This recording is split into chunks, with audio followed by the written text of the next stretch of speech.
அவர் ப்ராப்பரா எல்லாத்துக்கும் டாக்ஸ் கட்டியிருப்பாரு தானே?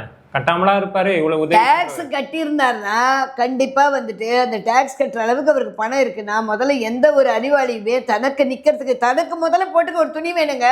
இப்ப எல்லா தனக்கு போட்டுக்க துணி இல்லாமல் தனக்கு சாப்பிட சோறு இல்லாமல் இன்னொருத்தருக்கு போய் நான் கொடுக்குறேன்னு சொல்லி யாராவது சொல்லுவாங்களா? அப்படித்தானே பாலா சொல்றாரு. இப்போ அது வந்து பொய்யான வாக்குங்க. அது வந்து ஏற்றுக்கொள்ளக்கூடிய ஒரு வாய்ப்பு இல்லை. இத்தனை வருஷம் எங்கே போனீங்க? அவர் இப்பதான் மேடம் பெருசா வந்திருக்காரு. இனிமே தான் பண்ணுவாரு. அப்படி கிடையாதுங்க. இவ்வளோ நாள் நீங்கள் கிட்டத்தட்ட ஒரு 5 வருஷத்துக்கு மேலேயே வந்துட்டு விஜய் டிவியில் எல்லாத்துலேயுமே வந்துக்கிட்டு இருக்கீங்க. அப்போ இத்தனை வருஷங்கள் செய்யாமல் இந்த ஒரு வருஷ காலத்தில், இந்த 2 வருஷ காலத்தில், குறுகிய காலங்களில் இவ்வளோ வந்து நீங்கள் போஸ்டர்ஸோ இல்லை வீடியோஸோ போட வேண்டிய அவசியம் என்ன? நீங்கள் உதவி தான் உண்மையாகவே செய்கிறீங்கன்னா நீங்கள் போஸ்டரோ வீடியோவோ போடவே வேண்டாம். நீங்கள் செய்கிறீங்கன்றது தெரிஞ்சால் உங்களை தேடி தானாகவே வருவாங்க. இப்போது ராகவா லாரன்ஸ் இருக்கார். அவர் வந்து நிறைய மாற்றுத்திறனாளிகளுக்கு டான்ஸ் எல்லாம் சொல்லித்தராரு. அவரை தேடியே நிறைய பேர் போகிறாங்க. அவர் போய் எங்கிட்ட வாங்கன்னு கூப்பிடுறதில்ல. அவர் ஒரு பிரபல நடிகர் தான்.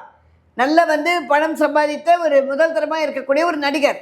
அப்படி இருக்கக்கூடிய அவரே வந்துட்டு எது முடியுமோ அதை தானே செய்கிறாரு. இவரை மாதிரி எல்லாத்தையும் கொடுத்துட்டு இல்லையே. கண்டிப்பாக கொடுக்க முடியாது. பாரா கல்யாணமே பண்ணிக்க மாட்டாரா? சொல்லுங்கள். கல்யாணம் பண்ணிப்பார்ல, திருமணம் பண்ணிப்பார்ல. அப்போ கல்யாணம் பண்ணிக்க போகிற பொண்ணு கேட்பார்ல, ஏயா உனக்கு சொந்தமாக நிற்கிறது கூட ஒரு நிழல் இல்லை, உனக்கே சோறு இல்லை, நீ எதுக்கு என் ஊரில் இருக்க போய் கொடுக்குறேன்னு கேட்க மாட்டேன்? அது அவங்களோட தனிப்பட்ட விருப்பம். அப்படி இல்லைங்க. இது எல்லாமே வந்து கேள்விதான். சமுதாயம்னு வரும்போது தன்னை ஒரு பிரபலமானவர் என்று காட்டிக்கொள்ளும் போது இந்த சமுதாயத்தில் கேட்கக்கூடிய எல்லா கேள்விகளுக்குமே ஒரு பதில் சொல்லி தான் ஆகணும்.